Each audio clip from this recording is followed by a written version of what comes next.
This is a V8 Jetsprint boat.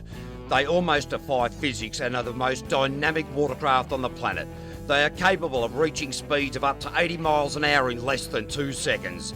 They'll pull more G-forces than an F-111 fighter plane on takeoff. The acceleration is quicker than a NASCAR and with substantially more horsepower. An unlimited V8 Jetsprint boat has up to 1,600 horsepower and no brakes. The men and women who race these boats are certifiably and justifiably requiring mental analysis.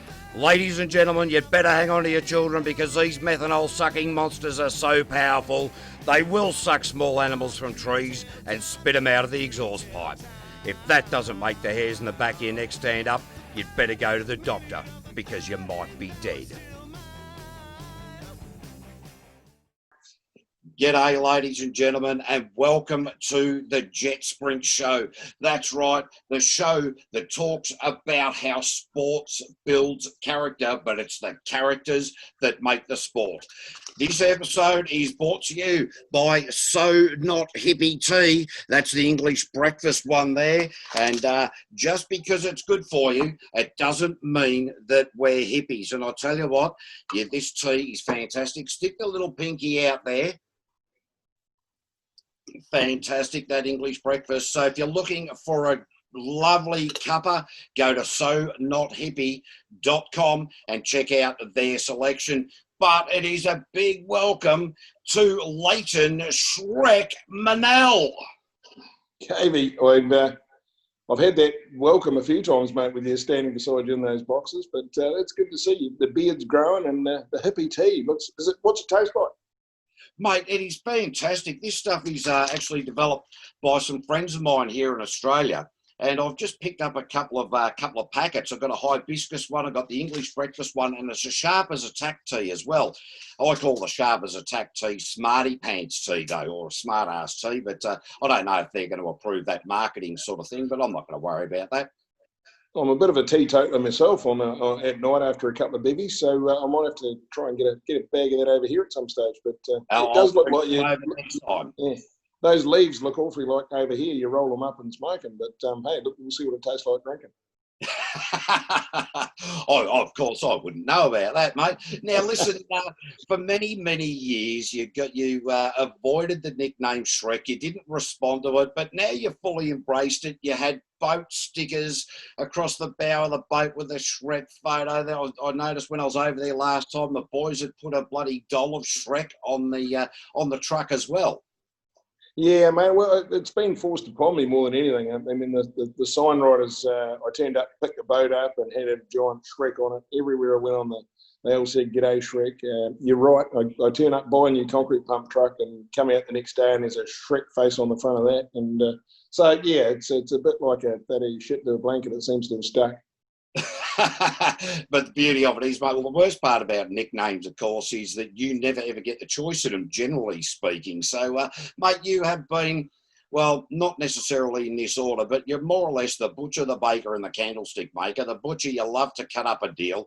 The baker, you love to have a finger in a pie. The candlestick maker, you've always got a light shining somewhere, mate. What are you up to these days?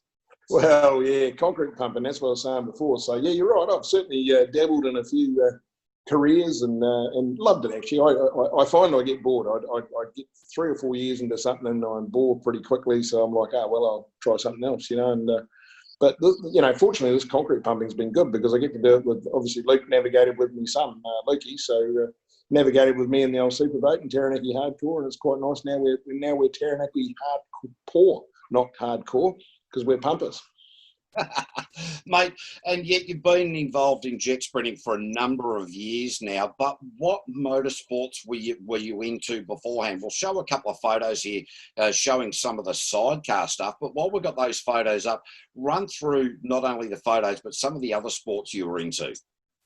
Yeah, well, I mean, obviously, we anything with wheels. I did a lot of kart racing previously. Then I did a tarmac and with an angle box with a rotary, actually, the Rotor 7. So that went really good. A bit of hill climbing. And then, of course, the sidecars here we're looking at, we did that for for many years, and raced with a local Australian champion, actually, Stacey Seller, and also Kelly. I was lucky enough, and Perry Lett, my old boat bitch, old Pez, and of course Louise. So Louise swung for me on the sidecar as well as navigated in the boat. So yeah, we've certainly we've tried a few motorsports over the years.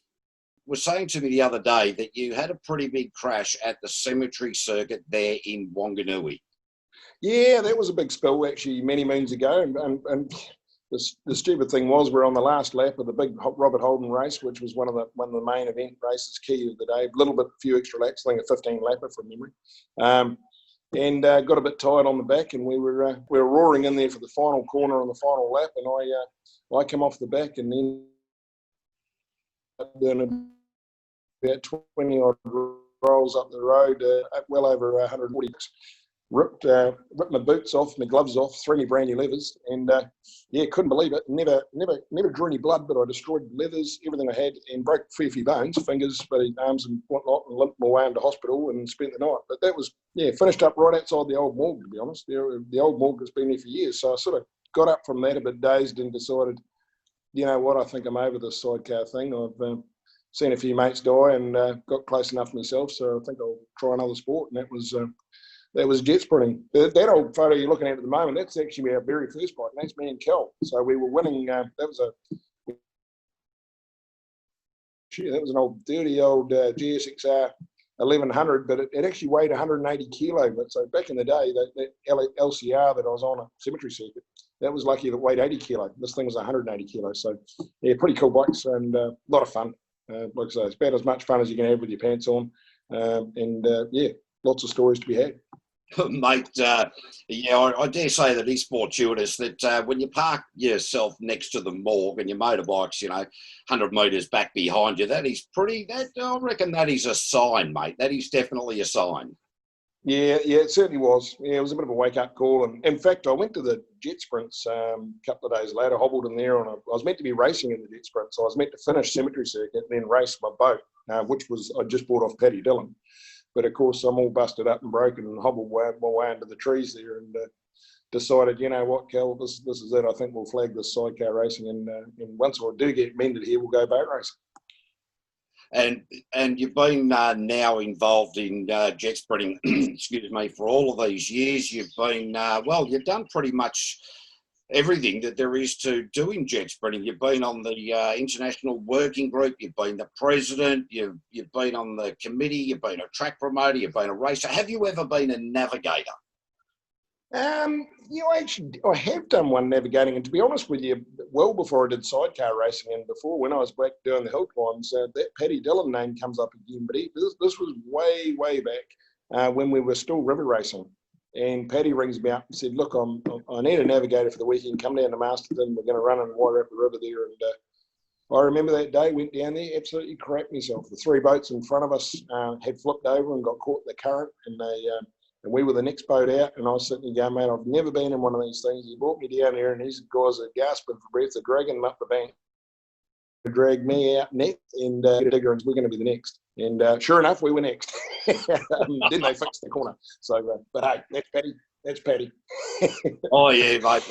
Of course, infamous for having the Hulk, the blown Ford 440 cubic inch. And mate, you've also worked a lot with me in the commentary tower. Mate, you've done all sorts of things. What's your next step with jet sprinting? You're going to come back in the promotion into the exec, into the commentary tower. Where do you see yourself down the track? I still like to have another skid. I mean, we've still got the boat in the shed. Kel's boat. She's decided she doesn't really want to run anymore. Luke's sort of hasn't really shown a huge interest. And I sort of looked. I said to the boat, I was sitting there the other day, and look, if America goes off for the Worlds or whatever, we might change the cam and smack a carb on it and send it over for a play. Not sure. As far as promoting goes, no, I'd like to step back a bit and just enjoy the sport from when I got into it. And that's more just from the point of view, I love the old bit of commentary and I love the old drive. And that's, I think rather than be tied up in a holus bolus like I was and making it a part of my life so much, I wouldn't change that, by the way. But I think it's just now my time to sort of go back to where I started, and it's, hey, do the odd run. I wouldn't do a whole series, but I might turn up and do one meeting and have a smile and go home, and buddy, or come and jump in the box for you for a couple of minutes and wander off again, So, yeah, it's been, love the sport, and I want to see it continue to grow, and love the people I've met, worldwide friends all around the world. Hopefully a few of them are listening today. And mate, they will, mate. You bloody worry about it. I'll make sure they are. Exactly. So, good times, mate. And like I say, whether it's bike racing, boat racing, it's in your blood. If you've got racing in your veins, you'll carry on and do it. It doesn't matter what you're doing, So, look, I raced to the dairy and back just to go and get a buddy pie, mate. So, it's just never going to change. Well, we'll flick on to next photo coming up, and this one has got a little bit of a story to tell. Now, we can't see a lot of what's going on in this one, but I think the next photo tells an even better story. Yeah, mate, I'll never forget that day. That was the legendary Hummer time boat, and it was actually my birthday that day. That was qualifying round one at Wanganui. And Kel and I, and clearly you can see Kelly's done a job absolutely 100% here. She hasn't given up on the corner that we're about to take, but I'd sort of had a mouthful. I couldn't see her hand, but roaring down to the two corners to go, and I unfortunately hit the reverse bucket, and it just turned that thing into a submarine in a split second. Unbelievable, because the whole boat went underwater, as you saw, swamped it, killed the engine, went out, found on the water. Kelly wondered what the hell happened. She'd never seen anything like it, felt anything like it. I mean, these photos were classic when we saw that she still was doing a job, even though we were bloody getting absolutely swallowed with water. But the key thing was the team, we dragged it out, and we dragged that boat out, pulled the rescue crew out of the thing, dragged it up into the middle of the paddock there, pulled all the plugs out, took all the oil out of it, dropped everything out, wound it over and over. I mean, normally you'd kill those 500s, but we managed to get the thing going at lunchtime. We'd missed, we missed another 2 or 3 qualifiers, or I think it was definitely a couple of qualifiers. So we finally come out for our third, and it might have been the fourth. I can't remember. We had to qualify anyway to get a time on the board, because obviously the DNF, well, that one and the ones we'd missed. And like I say, it was my birthday, but lo and behold, she fired up again, and we had all 8 cylinders and got a bit of boogie. And I think you see in the next shot, we carried on and actually won the meeting. So it wasn't a bad day in the end. It started off an absolute disaster, but come out. I'll tell you what, there's a few fizzies shared that night, and great old machine, old Hummer times, brings back good memories. And clearly, Kelly won a World Series in that boat. Yeah, mate. It's we did all sorts. That was our first World Series boat when we went to. So it was bloody good machine. The 540 was after that. Kelly doing a job there, as you can see. Again, she covered her whole face with a flag. So first of all, it was all water and just the hand hanging out. Now the flag. So yeah, good times, good memory. Mate, I do recall that meeting back in 2011, I think it was, when you and Kelly won that Unlimited Superboat Championship, the Worlds there. I think it was the top 16 you managed. You'd had a clean sweep all season. You'd won every race in the lead up to it. You went the wrong way in the top 16, and somehow other people also went the wrong way. You were saved by the hair of your chinny chin and went on to take the win. Yeah, mate, it was. You're absolutely right. I mean, we had a clean up of the season, and I was lucky enough that 540 was a grouse boat. Steer it was like on rails. We went to Wairarapa and we won that convincingly down there, round one of the World Series. And then you're absolutely right. We went to Wanganui, leading the points, looking pretty good. And we had a bit of a brain fart, major old fart, or what do you call it, an old fella's moment there, going into one of the corners. Fortunately, Kelly did a job and got us to finish, because normally I pack a bit of a whammy and drive off about them, but we actually put a time on the board. And fortunately, again, you did right. Someone else came out behind us and went the wrong way, but didn't finish. And that got us in, and then we carried on and, of course, won the whole thing. We only had to get second or first to win it, but we actually managed to win both rounds. So great times, great memories. Like I say, good fun. And, hey, look, at the end of the day, bit of luck on the side as well. You got to grab what you can, can't you? Well, mate, it's not only about good management, and I think that everybody in every sport, right, or in any walk of life would also agree that you have to have that little bit of luck on your side. No matter which way it falls, you need that luck. And I think that anybody who says, no, luck doesn't play a part, I think they're kidding themselves personally. Absolutely, mate. I've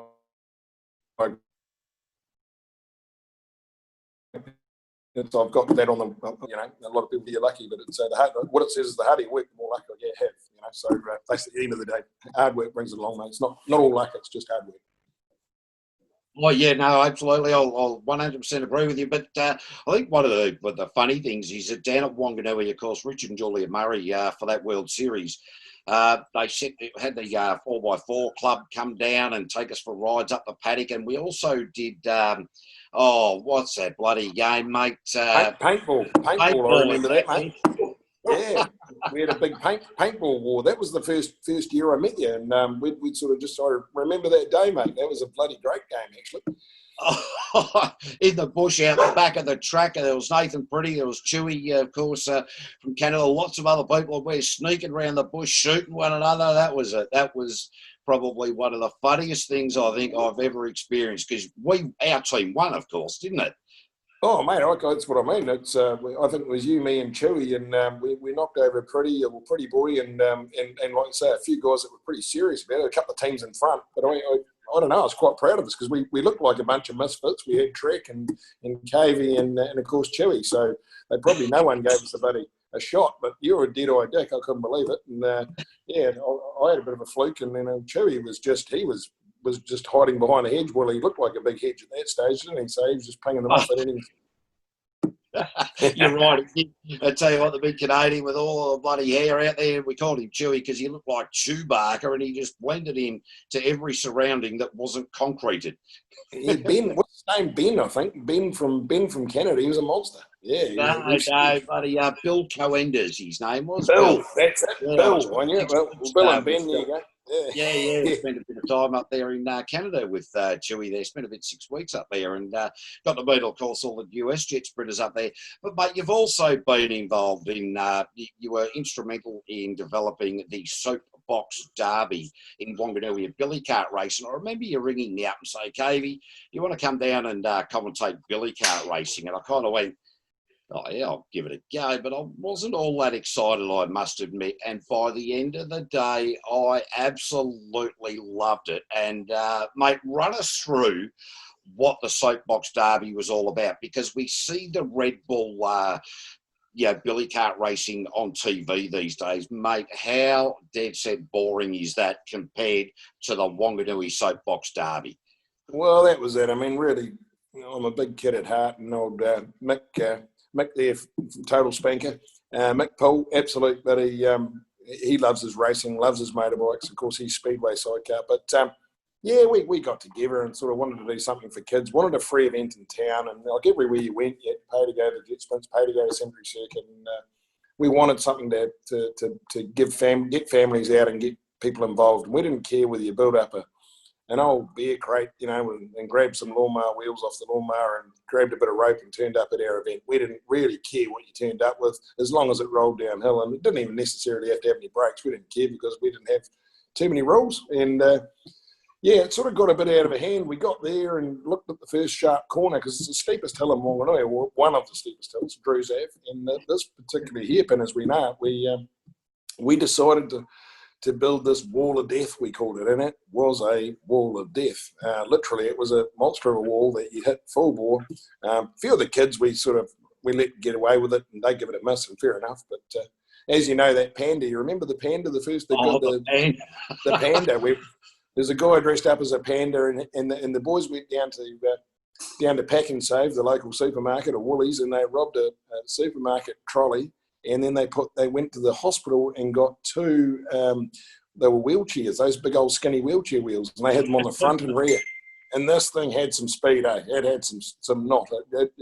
It roared down, and they told him, unless you take the wall of death in that panda, dressed in a panda suit, wedged in a shopping trolley with no brakes and no steering, you're going to be fired. So in he went. I don't know if you remember that first one. And he hit that wall of death, and it launched him out, and he ended up on the truck behind it.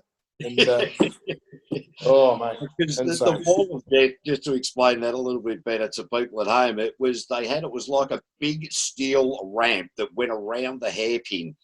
And the first time it was actually made of plywood, and then they That's right. Garmin, of course, upgraded it and made it a big steel, like a BMX berm. And I'll tell you, the funny part is people get around there halfway around and forget the gravity worked, and they land on their heads, and you put steel jumps in the way. And that was an absolute cracker. And of course, you had Ricky Lee, wasn't it? You invited him down, one of New Zealand's drifters.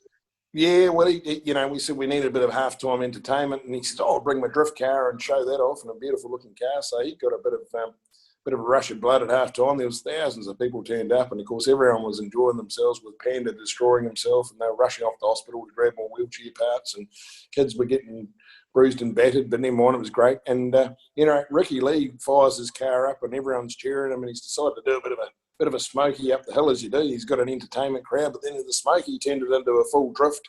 So next minute he's out of control. He's going up and down, and he's drifting and hitting plastic barriers, knocking families over. I'm trying to flag him down. Everyone's trying to stop him to get, hey, just calm the farm before we take out a whole family here on a picnic. Next minute I get a call from the police. Can you please explain? We okayed a billy cart race down the hill. Now we find out we've got drift carts doing wheelies and crowds ringing up going, what's going on? So it was a rush of blood. But you wouldn't change anything, mate. It was no rules barred, and everyone just had a crack and had some good time. Oh, mate, and they did. I remember, I enjoyed that day so much, and what a fantastic family fun day it really was. And there was, I think, that first event, there was like 6,500 people in Wanganui, sort of just watching it. And mate, we did it for a couple of years, and then OH&S came in and got involved. But I think what we need to do, Shrek, is we need to line up what that cheese rolling they do in England. But I reckon we get a local brewery over there in New Zealand, roll a keg down the hill, down a farm paddock, and I reckon that we could have a look at this seriously, I think. Well, we tried everything else, like you say, butcher, baker, candlestick maker. Me family events, maybe not so good family because it was a little bit dangerous, but hey, it was to do with racing. Don't know about this cheese rolling or beer rolling or whatever you're calling it, but hey, we're willing to have a look, mate. Willing to have a look. Well, look, just release a keg from the top of the hill. Everybody runs down the hill. First person to touch the keg wins it. Now, I'm not too sure about the OH&S, to be honest on that, to be very, very fair. Now, mate, we've got another photo coming up here, and this is your lovely lady Kells in the navigator's chair with, the man that you call Sir Rob Coley III. Yeah, well, if you have a look, the 111 on the back of his boat, he always turned up and he said, I want to be number one, but he, at that stage, I think I was NZ1, and he said, I'll go with 3 1s, and he's going to get there. And I always used to call him Sir Rob III because he always had that 111 on the boat, and of course he always had 4 or 5 boats, and they were always beautiful machines, but they were more flying machines, some of them, the early ones. But this one here was a great pick, as you can see. They're in a bit of a launch, but the finish of the launch wasn't so flash. Fortunately enough, everyone was okay. But it was that was a day at the racetrack we'll never forget. And it's certainly lucky to see what happens. But beautiful craft. He's certainly one thing with Rob. He's always driving to win, and as you can see, he's driving the pants off that one. You can just look at the stuff going under it. Probably would have been a good rally driver. Look, I agree. Let's have a look at the next shot. And this is the outcome. So just to put this into perspective, ladies and gentlemen, Rob Coley, Leighton Minnell's lovely, lovely wife, Kelly, in the navigator's seat, out the back of the spin-out pool in Wanganui. And that photo doesn't do it justice because that's in the creek at the back of a track as the pair of them sail through the air. That branch, they took out 2 branches thicker than that on the way down, and your wife ended up with a broken nose, Leighton. Yeah, that's right. Yeah, mate, she ended up with a Shrek nose, or and what did she call herself? Kardashian lips. Definitely didn't look too flash for a few days, but hey, it was what a bean. I mean, that methanol into that dry pine out there, that could have been I was expecting to see the thing burst into a ball of flames. That was actually a good 10 metres down that bank. There's a fence and everything. So they've come a long way. It was a massive. Obviously, we've still got the video of it all there. But so lucky, both of them, and just goes to show how well these Jetsprint boats are built. And again, look, motors in one piece, roll cages all there, seats were good. They got out and walked away, walked up the hill, so just incredible, really. And as Rob, another hull, and off he goes again, and away we go. But yeah, it was a massive day. As you said, mate, it's a testament to the sport, to all the people that have come before us that have made the safety as good as it is. I think one of the funniest things that, for my time in jet sprinting, is actually interviewing Kelly after that. And she came up to the commentary tower and, her face was swelling up a little bit. And I said, Kels, how you going? And she sort of said through broken nose and lips and bloody whatever, and just goes, the Kardashians have got to spend a lot of money to look like this. And it just put me into an absolute spin. I couldn't stop laughing. I turned around, I stand up, I'm coughing, and I tried to bloody interview her again, and she just wandered off like nothing had happened. And I don't know, the pair of you were just bloody nutcases, I reckon. It got worse. We got to hospital after that. I said, we better go and check you out. And we went in there and got him through the old outpatients and in the ICU or whatever it was. And they were going, what happened? And of course, someone, well, it might have been me, someone showed a video because it had somehow made a video of it, or might have been Grant's live stream. And went down, the nurse and the doctor went, oh my God. And then another specialist came in and he missed the video. And he said, oh God, what happened here? And I said, well, clearly you can see she doesn't cook eggs that well. So, went down like I tell you, mate, they just about locked the door, and that was the end of that. I bloody realised, I'd really bloody overdone it. So, not the thing to say. No, definitely not when the lovely lady's in there. And mate, now you've got something else on the agenda as well, the Trev's Farmyard. We're not far out of running out of time here, but mate, the Trev's Farmyard, it couldn't go ahead due to COVID. Oh, you actually run us through that, mate. We've got a couple of days. In fact, I've got an old, here's the start of it. Here's me. Well, I don't know how well we can see that, but here's me on my bike, old Trev. Trev's a bit like Fred Dagg. He was a Kiwi icon. In fact, he ended up living in Australia in his later days. But dirty old CT or 110 postie bike, we call them. And I've always been involved in events, like you say, just, soapbox derbies, and this is more farmers to raise money. The farmers over here were, obviously droughts over your way are massive, but over here it's been really bad. And certain things happen over the years, and the poor old farmer, we forget about them. So, we've had this goal to go from one side of the country to the other, from west to east, basically, not using any roads, using farm only and boats. And so we linked together all these farmers right across to Napier, and we were starting our trek. And Shrek's Trek, or Trev's Farmyard, we called it, and obviously we are still going to finish this thing. We've got so many people chasing us. We had 18 of us. Obviously, Cavey was coming and going to have a bit of a yarn on the way. Oh, absolutely! I'm so looking forward to it. Well, it's going to be 15 Trevs and a caveman. So you're going to run along behind the bikes in a sack. So, but yeah, it should be good fun. That's news to me. I'm still in. Yeah. So we've got to finish that adventure. So I've always been involved in something, and I love that sort of thing. And again, it's just giving back. So at the end of it, look, we raised $32,000 for just 2 days into it, and we happened to pay for 2 or 3 truckloads of baleage and hay across the bay, hay for the bay, we called it. Just not giving back. And we've left it there for people having a bad time. You have a hay shed burned down or lose a generator or something and you can't box on, we'll give Trev a call and we might have something to scratch around in the old cupboard and chuck a donation in. Mate, whereabouts do we donate if we're going to donate to Trev's Farmyard? Well, we've actually got a Give a Little page we've started up. So, so on the Give a Little, we will push it a bit harder shortly. We sort of left it with the whole COVID thing because obviously everyone's, looking at their own point of views, and we did have a little bit of money left, so we've done it. So, but yeah, there is a Give a Little page for the Trevs, and certainly getting massive feedback and massive following. And keep an eye out for us next March. That's what we're heading off again and giving it another crack. Taranaki Anniversary Weekend in March 2020. Mate, I'm really looking 2021. Forward. That's if they let me in the country, because of course Jacinda Ardern has just said, Cavey, you can't come in. It had to go all the way to the top, mate, to make sure I wasn't allowed back in New Zealand. I'm bloody disappointed with their choice. You'll be here, mate. They'll make it work. It looks like they're starting to do the sport and rugby and all the rest of it. So a couple of months, I'd say she's all go. Well, we're having a few backfires and farts at the moment. I think they're mucking up at the border a bit, but hey, they'll get it sorted. They'll be right. Yeah, that's right, mate. They will. Hey, Leighton, we are out of time. It has been fantastic for you to come on board and support the Jetsprint Show, mate. Always great to work with you, and look forward to when we're all getting out of lockdown. The Trev's Farm Yarn. Keep an eye out that on Facebook, and of course MP3 concrete pumping out of the knacky. If you need need a bit of hard-on action, give Leighton a call. Yeah, we're all blow, no go, mate. Give it a go. So yeah.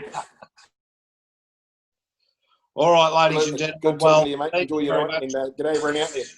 Yeah, good on you, Leighton. Done, Thanks again, mate. And ladies and gentlemen, we'll see you next time on the Jetsprint Show. I'm Cavey. Hooroo.